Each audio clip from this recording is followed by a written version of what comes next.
Well, good morning, ladies and gentlemen. This is the Truckers Podcast, FYI.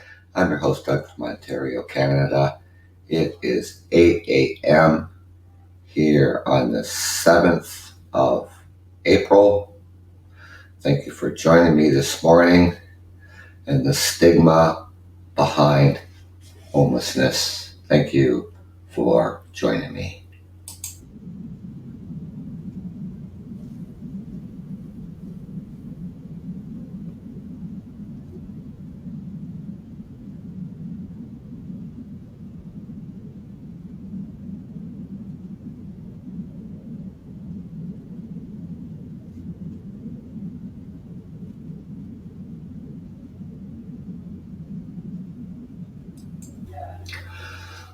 Well, good morning, everybody. I hope everybody's had a good week. It was a short work week. Today, the 7th of April, Good Friday, statutory holiday for many people here in North America and around the world as we go into the Easter weekend. So I was out here the other day doing the show. It was, a little while since I did a show. Anyways, it was great to be back and do another episode of the Truckers Podcast. And that, so always in the news. And probably for a good reason too, is that the homelessness has become a crisis.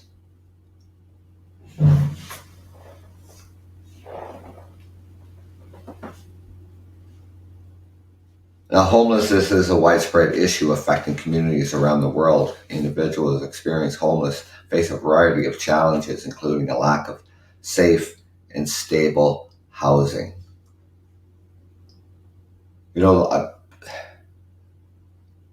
This has slowly crept upon us over the years. Not building enough affordable housing.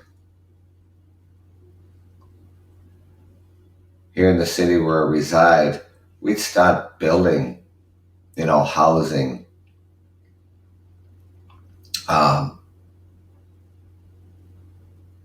affordable housing back in the 80s. And of course, the cost of everything that's gone up, recently too. It's far worse for a lot of people. The limited access to healthcare and other resources that increase exposure to the safety risk. Now, I was watching the news the other day when we talk about safety risk. Vancouver, British Columbia, on the west coast here in Canada, the Lower East Side, the Hastings neighborhood, tent city, as they would call it, in comparison, to Skid Row, on Hollywood Boulevard, in Los Angeles. It has become a really serious safety risk, and to the point where they are now the fire department and police and are clearing this tent encampment because of the safety risks that the homeless become exposed to. While the homeless affects people of all ages, races, and backgrounds, it disproportionately impacts vulnerable populations such as children, youth, veterans, and those struggling with mental illnesses and addictions. One of the root causes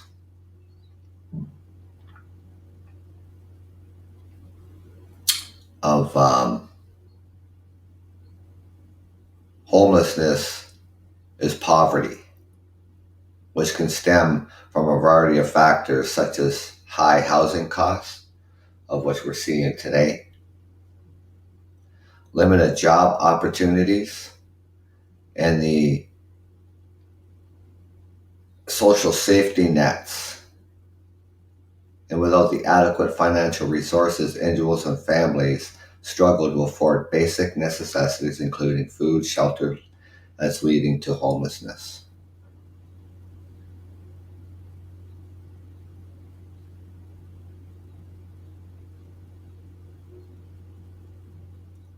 And of course, the lack of jobs, good paying jobs,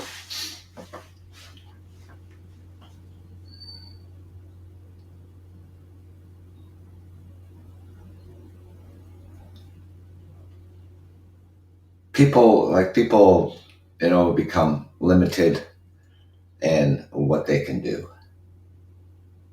I guess that can just boil down to education as well. Could be that, high school dropout, learning disabilities, and so forth.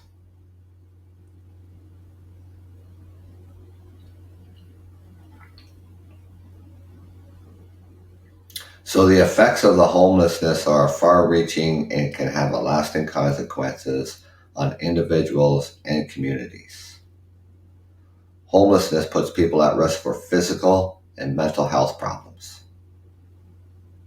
such as nutrition, exposure to the elements, and increased rates of substance abuse and mental illness. In addition, homelessness can create a cycle of poverty, as individuals who experience homelessness may have difficulty accessing education, employment, and other resources needed to escape poverty and build a stable future. And addressing homelessness requires a multifaceted approach that includes strategies such as expanding access to affordable housing, increase access to healthcare and mental health resources, provide job training and employment services, and expanding social safety nets. By addressing the root causes of homelessness and providing individuals with the resources and support they need to build stable futures, we can work towards ending homelessness and creating a more stable communities for all.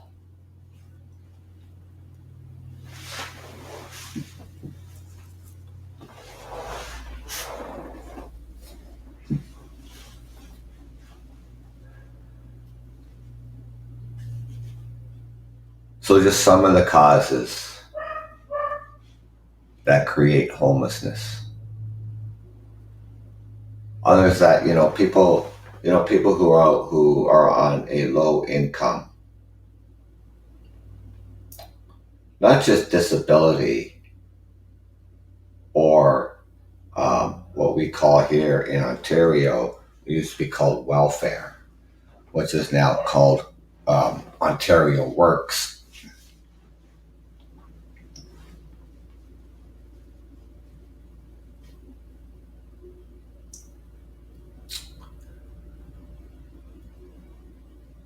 So being on a low wage, you would probably, be one paycheck away from being homeless.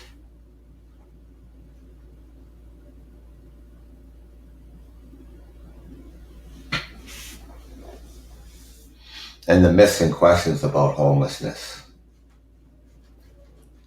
And there are many myths and stereotypes that people believe about homelessness. This misinformation, disinformation is problematic. And it further contributes to the stigma of a population that is already marginalized in order to appropriately tackle these issues of homelessness and create a society where individuals feel comfortable accessing supports. And these myths must be deconstructed and understood to be false by the general public. First myth that people choose. The first myth is that people choose to be homeless. It's not like they just woke up one day and said, pack my bags, leave my home, and never return. I'm going to live on the streets.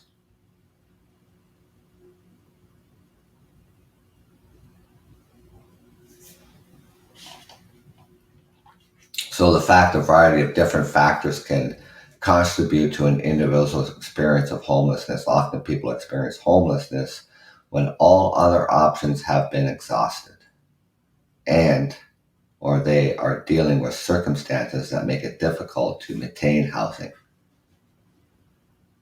Some of the obstacles that may lead to people to experience homelessness include eviction, the affordable housing crisis, coping with mental illness or addiction, what makes it difficult to maintain independent housing.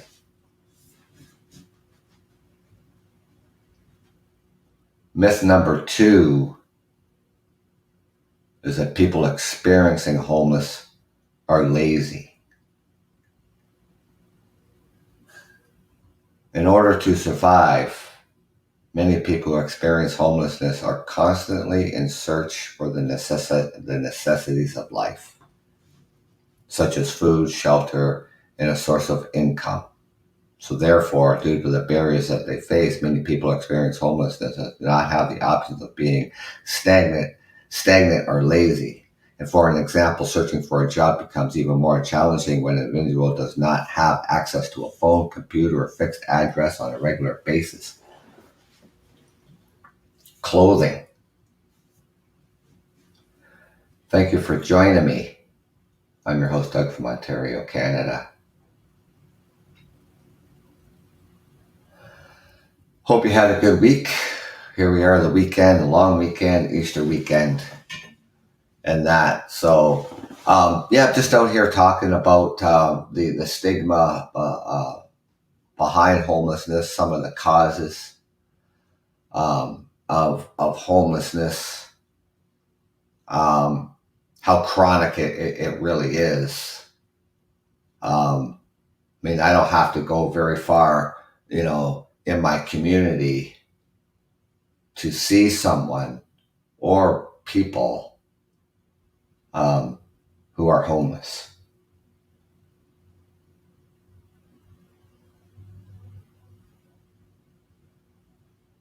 %60 of the homeless people here in the city that I reside in, it's chronic homelessness.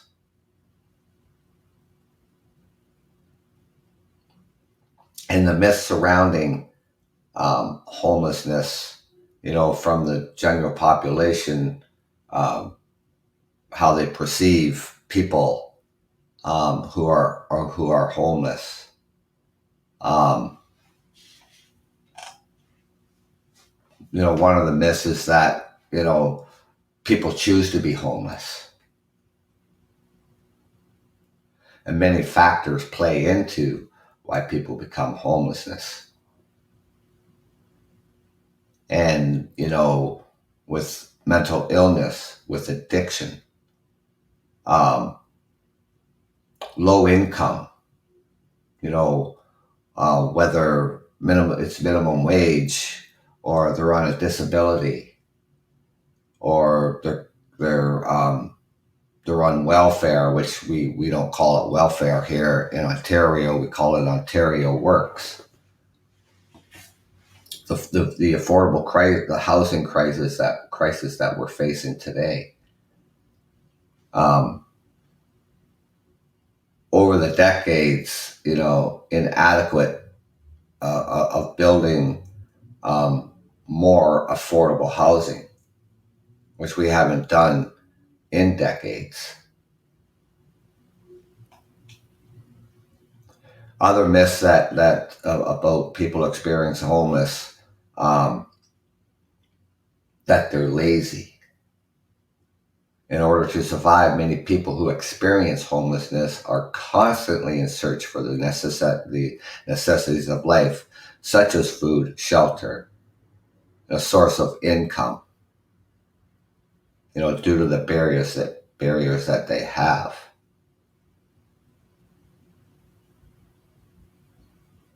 So many people experience homeless do not have the options of being stagnant or lazy. And an example for searching for a job becomes even more challenging when an individual does not have access to a phone, a computer, or a fixed address on a regular basis.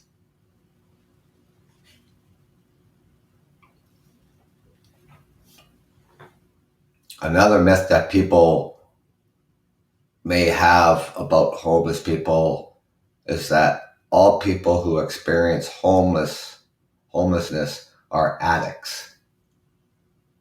Many people who experience homelessness do not struggle with substance abuse problems or addictions. Just like in the general population, only a percentage of those who experience homelessness deal with addiction. And people experiencing homelessness may deal with other issues related to their experiences of homelessness, including trauma and mental illness.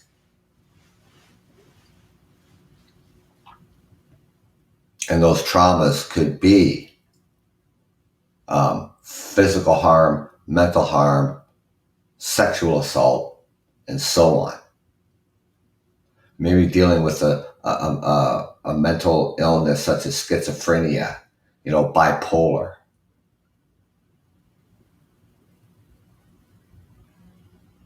Another myth that people experience a homeless, that they should just find a job. Just go and find a job. There are already people experience homelessness who are employed.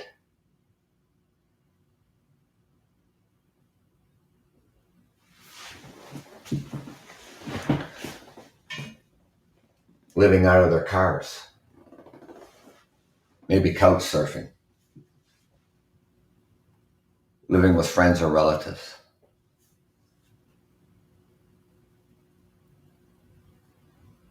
This would be the hidden homelessness that they don't even account for.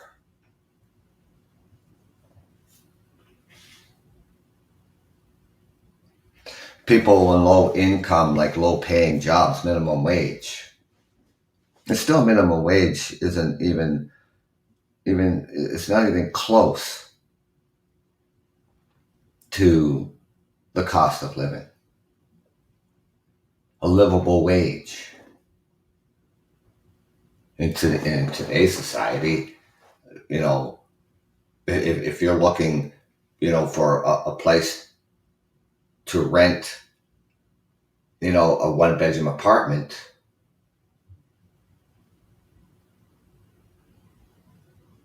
that's around $1,700 to $1,800 a month. Other cities, in more expensive cities like Vancouver and Toronto, for Toronto, for instance, a one-bedroom apartment is something around $2,200 a month for a one-bedroom. Now, if your minimum wage is $16.55 an hour, if you're making $17, $18 an hour, you're not going to be able to afford a $2,200 one-bedroom apartment.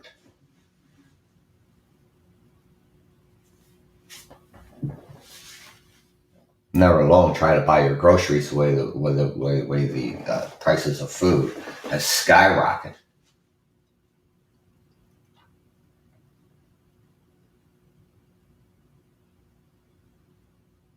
So they're able just to go and find a job. Lacking a permanent address, not having regular access to showers, barriers to transportation, and other difficulties like mental illness make it difficult to obtain employment. And even when individuals experience homelessness, find jobs, they are often part-time or a minimum wage. And this work fails to adequately meet their needs to the expense of housing costs.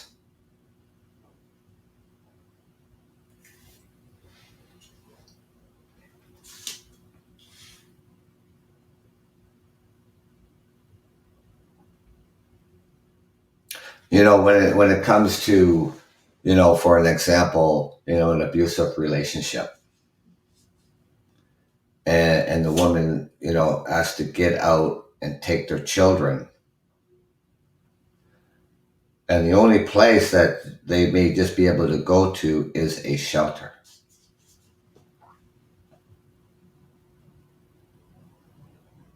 Now they become homeless.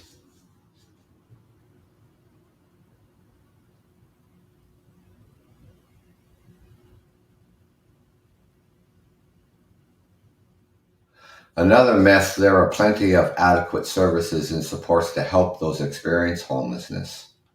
But many of the solutions and supports for homelessness is focused on emergency services, such as shelters and food banks. Now, and then you wonder why. I'm thinking, okay, I go out into the community, and maybe I want to go to the park, and I want to walk the footpaths, along the riverbanks and stuff like that. And you see tent encampments in our downtown core. You see tent encampments. They don't want to stay in homeless shelters. They feel that it's unsafe to stay in a homeless shelter. They get their things stolen.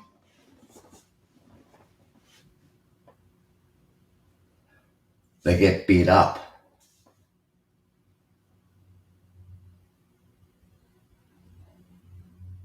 I volunteered in a homeless shelter a few years ago. Have you ever seen what it looks like inside a homeless shelter? You ever been in a homeless shelter? I'm not saying they're all bad. People who are in them are all bad. There are some really good people, and there that are. But it's those out there that just causes those harms to others.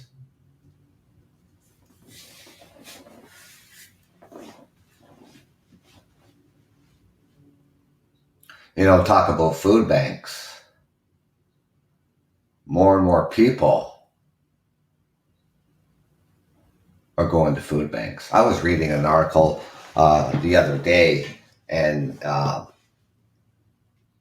the automotive industry and the workers, and particularly the candy plant just outside of the city that I reside in, which is also it's General Motors. They retooled the whole plant to build electric vehicles. So people were on layoff and so on, and now they're returning back to work, and I guess they notice workers amongst themselves noticing their co-workers not eating lunch, and it went on for a few days, and then it's like, okay, what's going on here? Why are you not eating? Why are you not eating lunch? Well, I don't have any money. Well, yeah, they did get an employment insurance while they were on their layoff. You know, um, what happened to you? What happened to you? What happened to your money? You work in the automotive industry. What did you do with it? Things like that. I mean, they make good money in the auto industry. So they're going to the food bank. And then people are pitching in, coworkers are pitching in to help other individuals in that workplace. So it's not just people who are on low income or people who are on a disability or people who are collecting welfare or whatever the case may be. They're not just the ones going to food banks.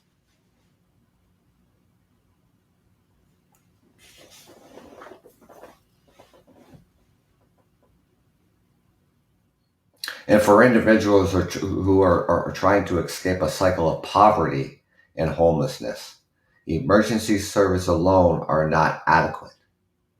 And there's a need to focus on a larger systemic factors, including the lack of affordable housing and the criminalizations of the homelessness that prevent people from obtaining permanent and suitable shelter. Well, we're working on things. Different areas of the city where I reside in the past 5 years, have built new buildings for geared to income. There's a project going on in the call it the Soho neighborhood, where once stood a hospital, which is now going to be affordable housing. So things are starting to transpire, because they say it's things can never it's never too late.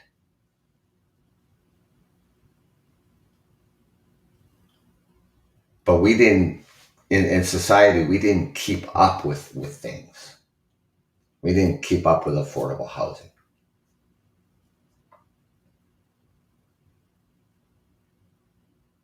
Our cities, our governments, in my opinion, allowed the homeless situations to become a crisis.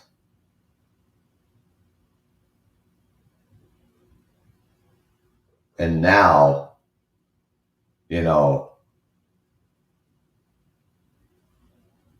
it's, I don't know, ladies and gentlemen, to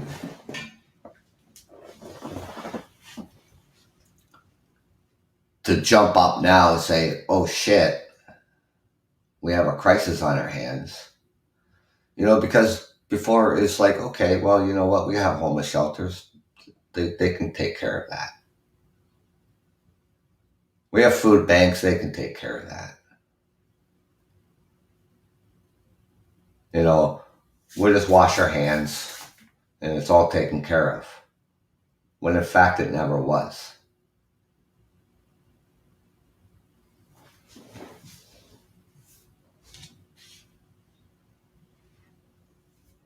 Another myth that is out there, that property values will go down if we let homeless shelters into our neighborhoods. In fact, the downtown Toronto, Canada, is a concentrated area with supports and services for people who experience homelessness. And despite the large numbers of people who get into the downtown core to access these services, housing prices remain high, and there is no evidence to support this myth. And this common misperception and attitude is referred to not in my backyard. The common misperception and attitude is referred to that, and to have detrimental effects for people who need access services in different neighborhoods. Well, it's just like the safe injection sites.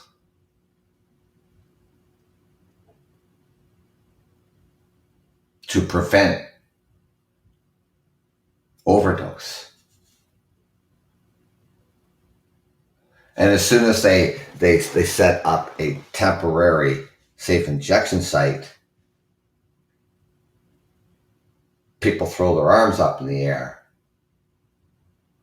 Not in my neighborhood, not in my backyard.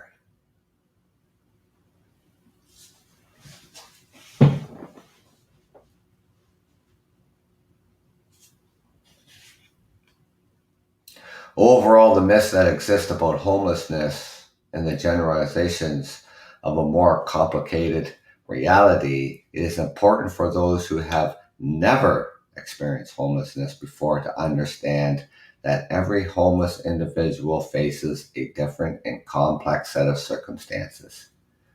It is the responsibility of the general public to educate yourselves about the issues related to homelessness.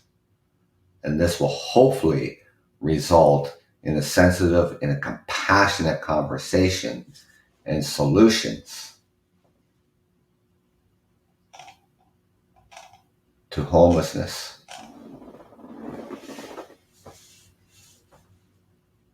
Now, there's another area just off sort of in the downtown core, in a building where they brought all the services together in one place.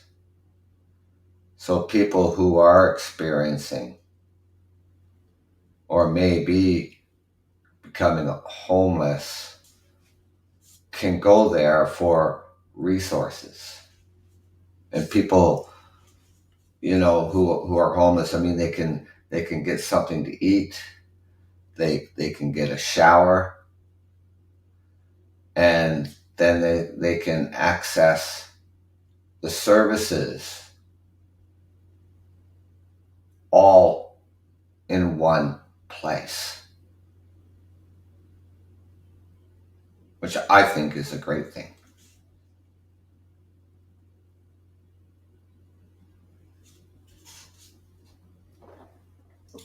There's projects happening all over the city, and but when it comes to affordable housing and the lack of, for instance, in housing, there's a 7-year waiting list.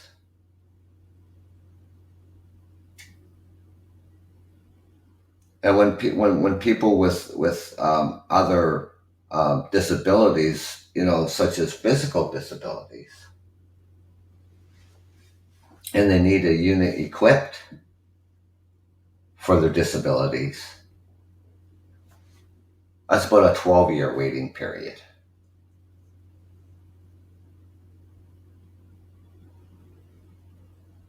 It's something that, to me, that we really never address that for housing.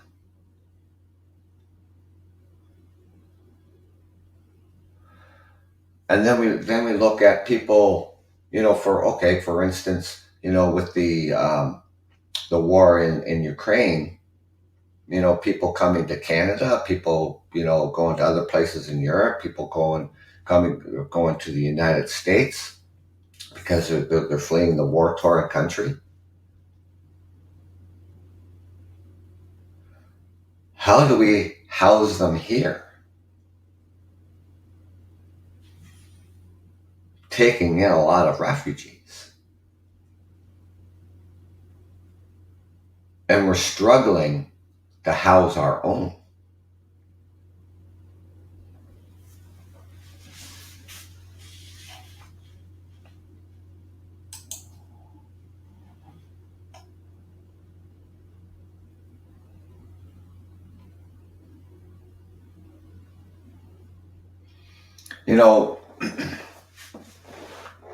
Preventing homelessness. Most people unequivocally understand that it is better to prevent a bad thing from happening. Will we get sick? Car accident? Maybe a fire?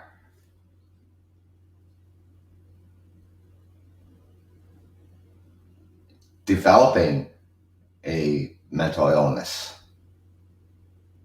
Then to deal with the consequences.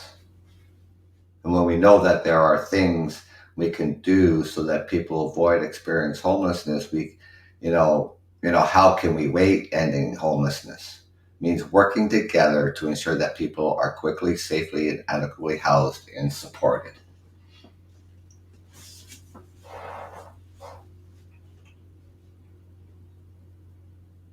The emergency services in the forms of soup kitchens and shelters have all been the dominant response to homelessness.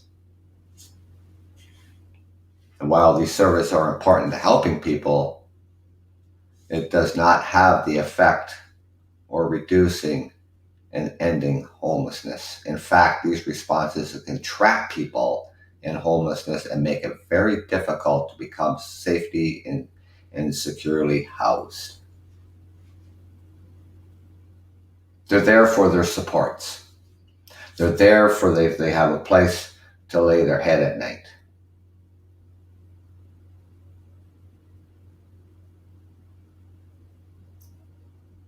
To get a bite to eat.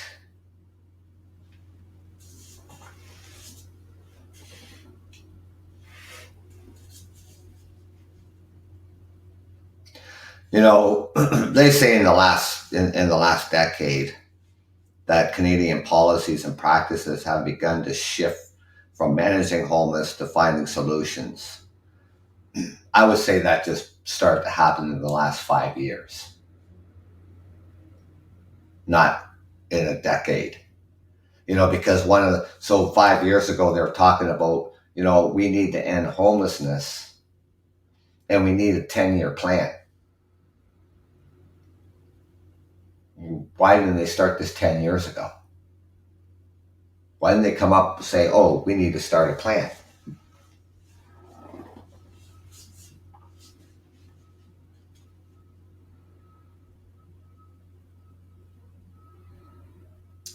So, in fact, it doesn't have the reducing effect of ending homelessness. In fact, these responses can help trap people, like they say. In the last decade, no, I don't think it's the last decade. It's in the last 5 years that we need to start looking at this problem.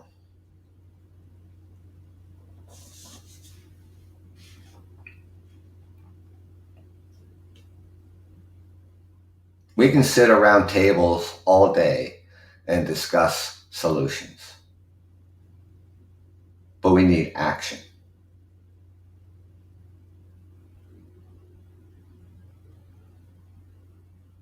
People have different needs. People have different problems and far complex problems.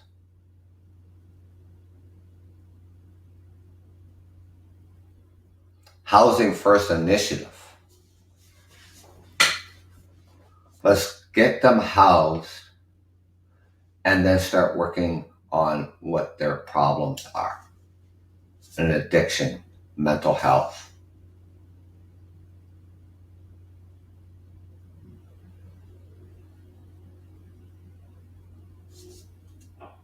Education.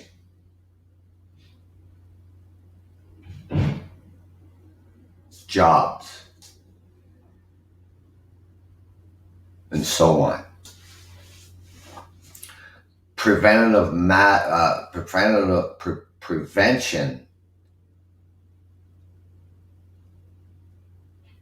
with other supports, such as for an example, if people who are on on disability, that okay, we're going to take your rent right off the top of your disability and pay your rent for you, and you get the remaining money. Same thing goes for people, as like we don't call it welfare here in Ontario, we call it Ontario Works. We'll take your Ontario Works check and we pay your rent off the top of that check, and then you would give you the remaining money.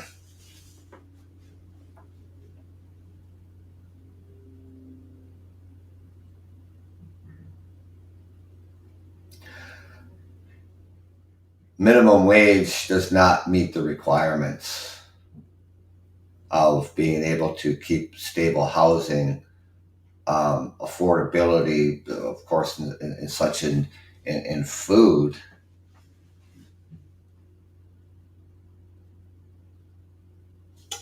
clothing, etc.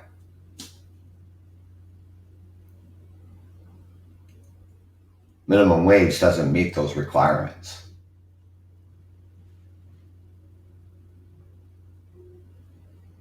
And they looked at, a livable wage, across the country, from, different cities, because, we don't all have the same affordability. Vancouver, Toronto, Montreal, three most expensive cities to live in. If minimum wage is, for an example, $15 an hour in Vancouver, well, then you might as well just pitch a tent, because you're not going to be able to afford the rent. And that goes the same thing for Toronto. Minimum wage here in Ontario is $16.55 an hour. That's not a livable wage.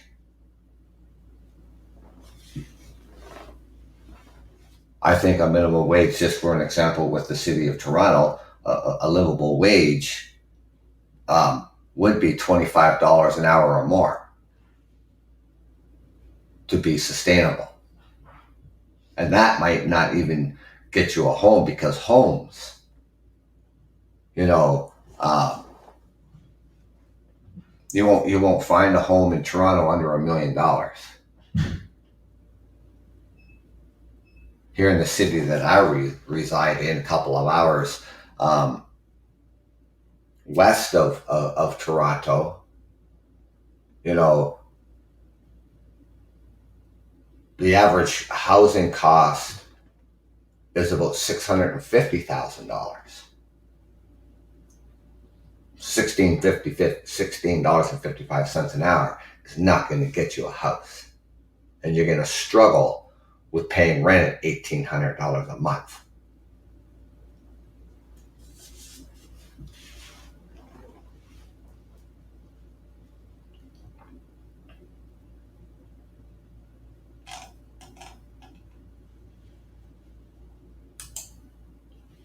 So who is homeless?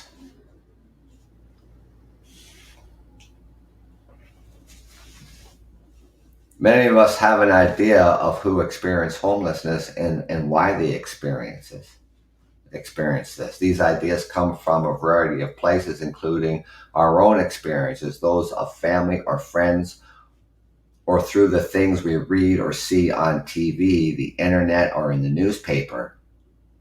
The newspapers, do they even exist anymore? I haven't bought a newspaper in a very long time.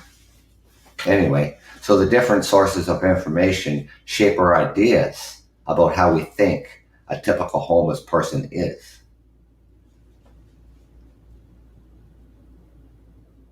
This reality is that there is no such thing as a typical person experiencing homelessness, and the population is incredibly diverse. No one is absolutely safe from experiencing homelessness. Homelessness is not just a big city problem, as the causes of homelessness can affect people living anywhere in Canada, both in the urban and the rural areas. And every community in Canada has people experiencing homelessness, even if you don't see them on the street, which is hard. I mean, you can't miss it. Honestly, you can't.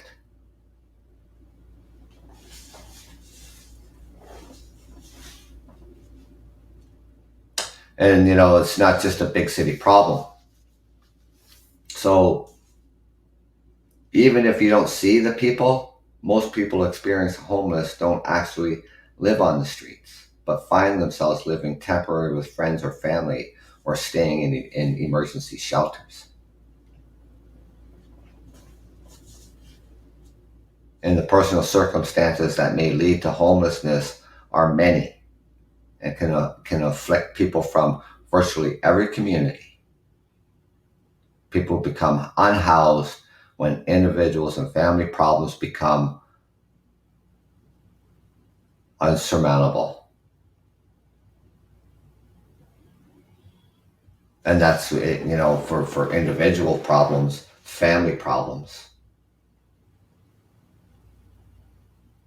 such as being in an abusive relationship,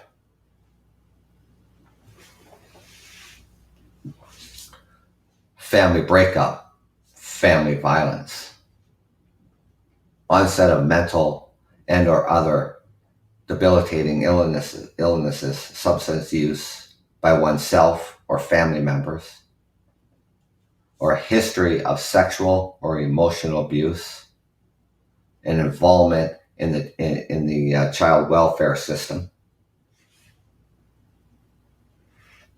And we got to remember that it's not just individual factors that explain homelessness. If we have adequate housing, income, and supports, people who experience the crisis can avoid homelessness, or at least will experience homelessness for only a short time. Another problem, what we're seeing right now too, is these scumbag landlords, with these rental evictions. And so that individual who is there renting that place, they have first rights to when that rental is finished. And they're not getting that first right. And the only reason why they're doing these rental evictions or calling it a rental eviction is that they can get more money for that unit. Because if you lived in a place for say 8 to 10 years and you're paying like $800 a month, no, that landlord wants $1,600 to $1,800 a month. So he's going to call it a rental eviction. And he's not going to allow you back into that unit. There are penalties for that, and lately these landlords are prepared to pay that penalty just so that they can get $1,800 a month or more for that unit. Time and time again, when I flip on the news when I come home from work, it's like that. Or I come upstairs and I go on my laptop and stuff like that. And here comes up another story of some dickhead landlord screwing over a tenant.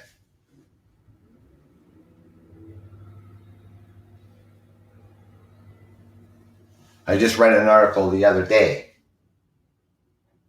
The landlord says he has to do some work in the unit. Go down to the nearest Tim Hortons and sit there and have a coffee, for an hour or so. Landlord comes along and changes the locks on the unit. After some investigation, with the news doing investigations, there is no eviction order. This scumbag just wanted them out so he can get more money for rent. Put them out on the street. And people who are doing these rental evictions and evict these people who are maybe only say they're, like I said, $700, $800 a month. And that same unit anywhere else in the city is going to be well over $1,000, which they cannot afford.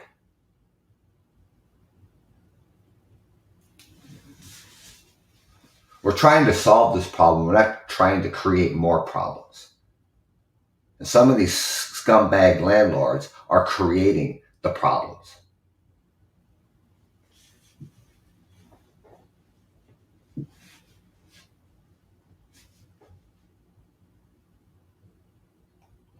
It's unbelievable. It really is.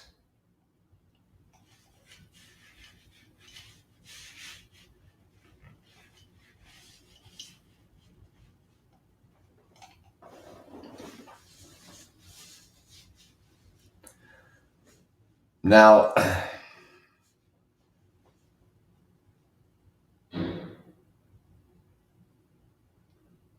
so remember that it's not just individual factors that explain homelessness. If we have adequate housing, income supports, like I said, people will experience a crisis can avoid homelessness, or at least will experience homelessness for only a short time. And some people, it shouldn't even be a short time.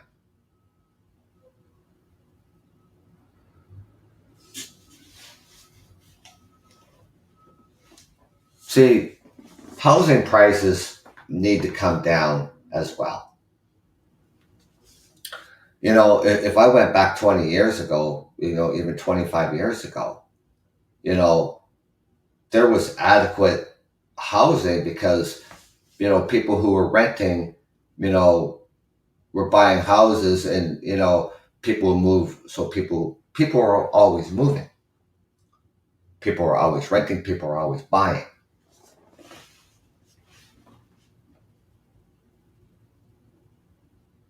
That's not happening. You're not going to find a house, for $100,000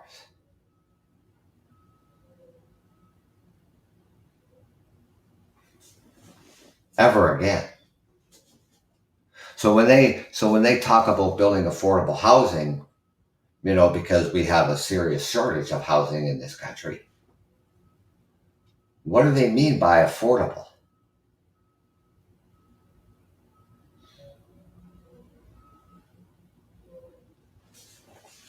Because you shouldn't be spending more than 30% on housing.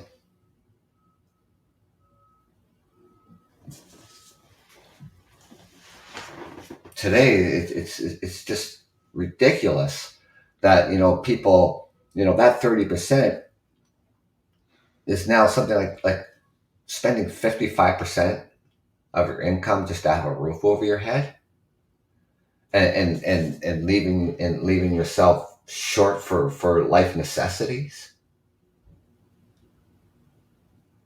And you may even be uh, in a home where, like, you're renting, and you got to pay the heat and hydro too on top of that.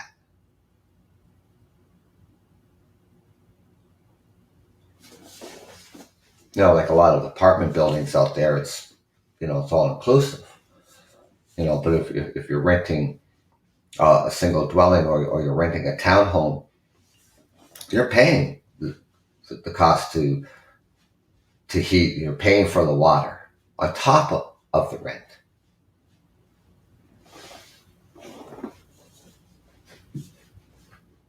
Some groups of people who are more likely to experience homelessness, those who experience homelessness in Canada, are quite diverse in terms of age, gender, racial background. According to the state homeless in Canada, adults between the ages of 25 to 49 make up 52% of those experience homelessness in Canada.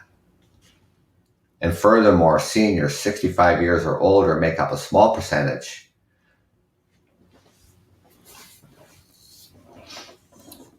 of the population experience homeless. In Canada, is less than 4%. However, seniors and older adults 50 to 64 are also the only groups whose shelter uses has increased over the past decade. Homelessness can affect any number of people. We do know that some groups of people are more likely to experience homeless than others. Single adult males. Men between the age of 25 to 55 account for almost half of those experience homelessness in Canada. 47.5% according to the State of the Homeless in Canada.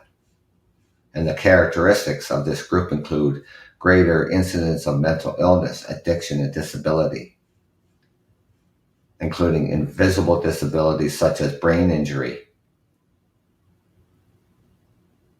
And at the same time, it's also important to note that with other subpopulations, certain Canadian groups are face unique risks and or face special circumstances, including youth, the Indigenous peoples, women, families.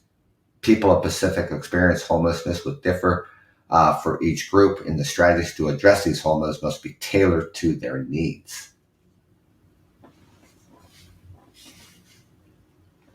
And when it comes to our youth, people age 13 to 24 make up 20% of those experience homelessness. According to And Without a Home, the National Youth Homelessness Survey. So, however, the causes and consequences of homelessness for young people are distinct from those that affect adults. And unlike the majority of adults, youth experiencing homelessness come from homes where they were in the care of other adults. And they typically come from homes characterized by family conflict of some kind, including, in other cases, physical, sexual, and emotional abuse, and disruptions to school and family life, neglect, and poverty. Many are in the throes of the adolescent's development and lack life experience and the skills and the supports to live independently, including the ability to secure employment and housing.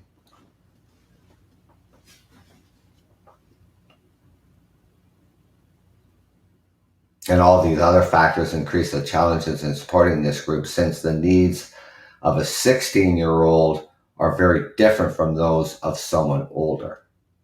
And the youth who identify as the LGBTQ make up 29.5% of young people experiencing homelessness.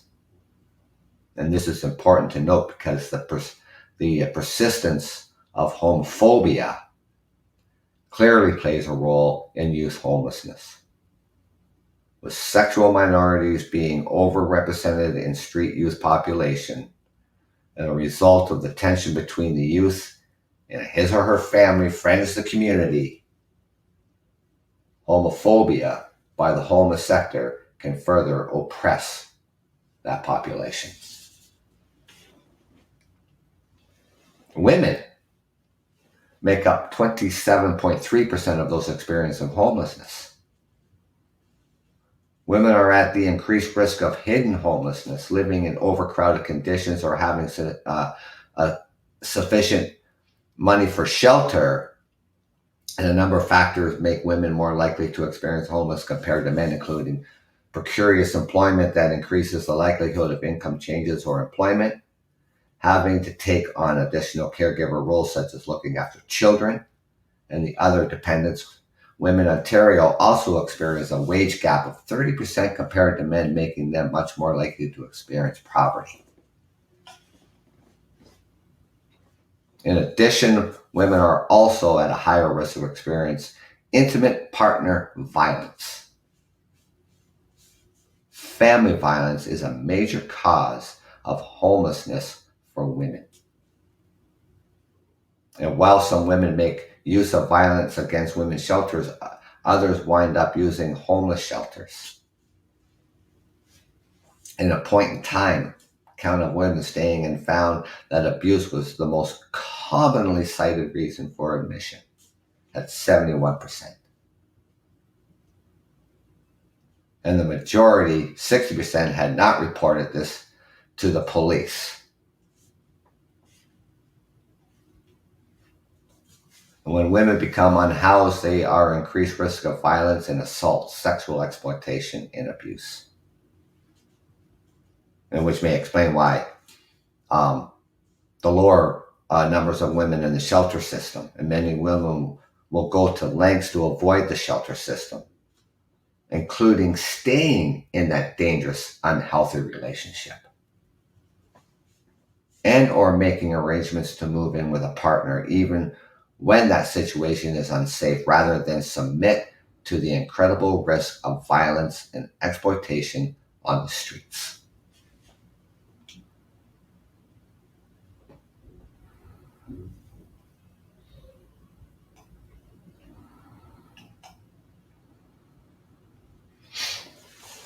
Families experience a homeless are diverse in structure, with some including two parents and many headed by a single parent, usually the female. Family homelessness is largely underpinned by structural factors including inadequate income, lack of affordable housing, and family violence. Following the withdrawal of government housing programs and increased supports, more families are turning to emergency shelters compared to individuals accessing the shelter system. Families on average stay twice as long.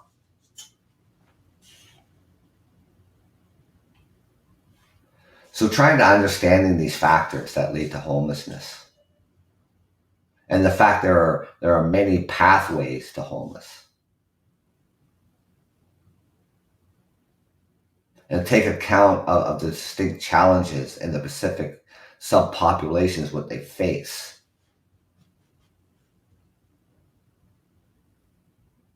We need more community organizations and service providers. We also recognize that we need to develop these programs. So the services, the supports that take an account of specific challenges of this subpopulation faces. People become homeless for many different reasons. It then follows that to the services and supports that prevent homelessness as well as help people move forward with their lives. We must also take account of all these such differences.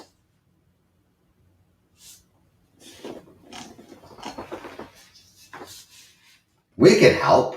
I mean, if we can. I mean, we can donate. Such as, for the homeless shelters, buy clothing, hygiene products, and products for women. And even if you can to the food banks. If you can do that.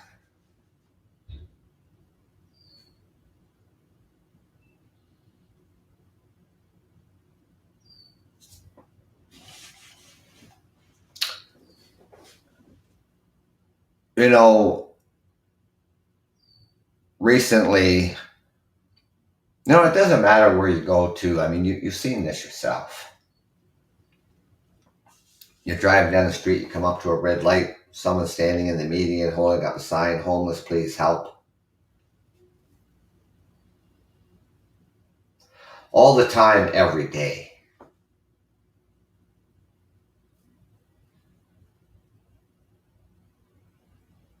Trying to think what day it was. Might have been you know what? It might have been last Sunday. I think it was last Sunday. I went out to get a coffee. And the drive-thru was all backed up. So I parked. And as I'm walking up to the coffee shop,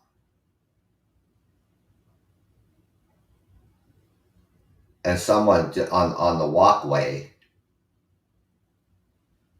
was just lying there sleeping.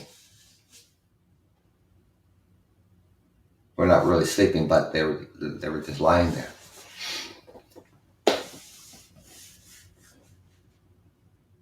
That's 2 blocks from where I live. You don't have to go far. They're not just in one area.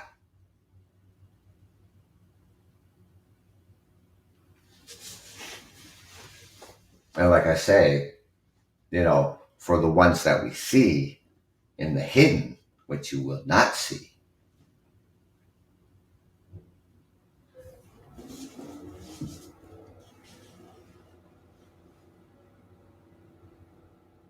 More and more tent encampments are popping up.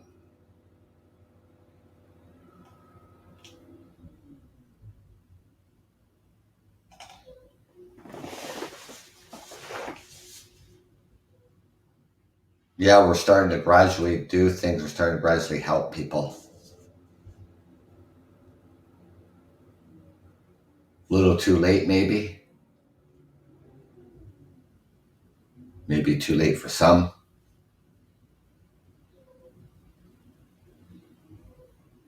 But these groups, the homeless hub, They're working. They're out there. These people are out there working on helping, solving this crisis.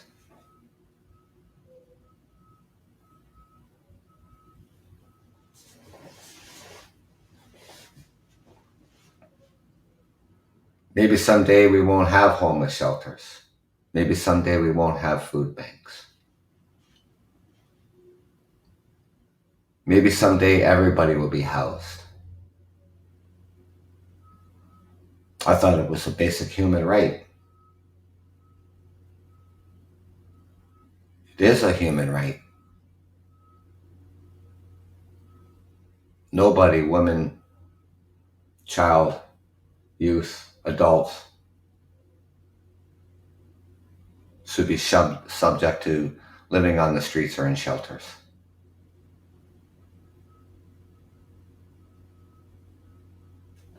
Well, that's my show for today, ladies and gentlemen. Thank you for joining me on this Friday, Good Friday, and rolling into the Easter weekend. So take care, be safe, behave yourselves out there, and thank you for joining me.